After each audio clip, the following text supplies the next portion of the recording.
Many. How's everybody doing this evening? All right. Yeah, all right. All right, guys. Anybody out here served in the military? Any veterans in the house? Say hey. Yeah, I got some veterans. Anybody considering marrying a veteran or is married to a veteran? Say hey. Cool.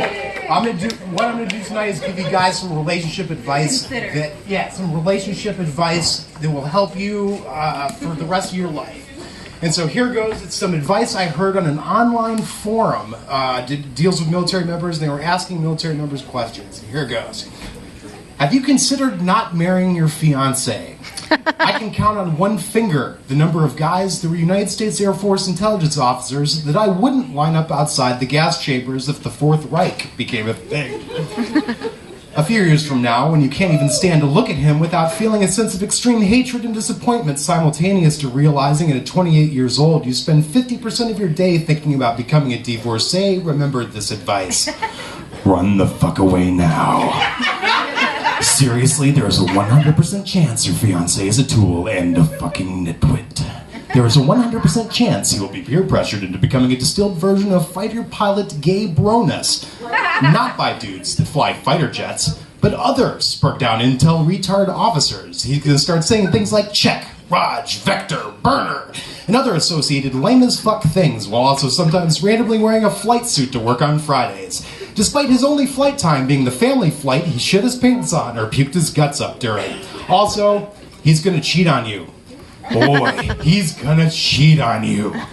And there's not a too bad chance that it won't be with some good-looking gal, but rather some dumb bitch, an enlisted intel girl that almost got a degree in psychology from her podunk state school before she decided she hated the taste of gargling frat sperm and dropped out and joined up and decided that she was going to have the chance to be the hottest little twat in a windowless skiff in Japan.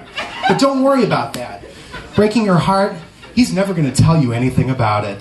You'll be too busy caring for the 3 to 4 kids that he asked you to squeeze out in repayment to the base model BMW 3 Series he's going to buy you when he gets to his second assignment at Tinker Air Force Base. When he's not deep-dicking some borderline inbred dipshit airman who's a civilian 5 and an Intel 12, he'll be lording over you how much he makes more than you in his job and that his career comes first. And pray he doesn't make more money than you, because that'll come up every time you sigh audibly at the dinner table, where you two will passively, aggressively try to grind down each other's will to live and breathe. By this point as a captain, he's going to be TBY 1 to 2 months a year, where he's getting only half-ass hand jobs from third-tier strippers on excursions with the least socially inept enlisted guys in his flight. This is probably the point where his raging alcoholism will be so clear and obvious to you that you two will start fighting every Saturday before kickoff, when his college football team inevitably will take a beating. This fight won't stop until his next TDY, when the sweet release of his toothless stripper infidelities and lack of home presence gives you time to bust out your big giant purple whenever you have enough time to bust it out, your walking, talking, pants-shitting machines you call children fall asleep long enough to let you deaden the nerves in your clitoris.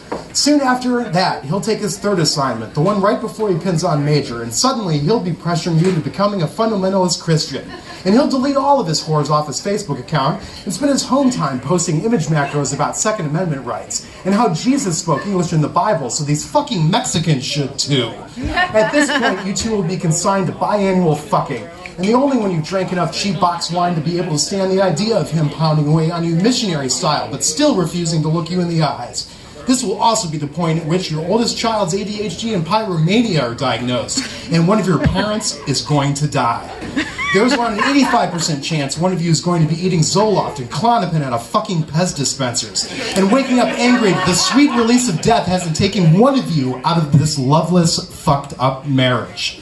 Somewhere in here, the idea of swinging is going to come up casually as an almost joke when you are both in the blissful release of a nice drunken buzz, and one of you will actually be very open and interested in the idea.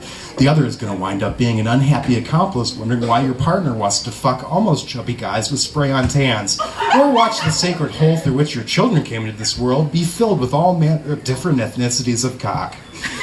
I'm late to bring this up, but sooner rather than later, you're also going to screen positive for HPV, and your intel officer husband is going to take every bit of research skills he has from his job to convince you that you got it from donating blood or sitting on a toilet seat.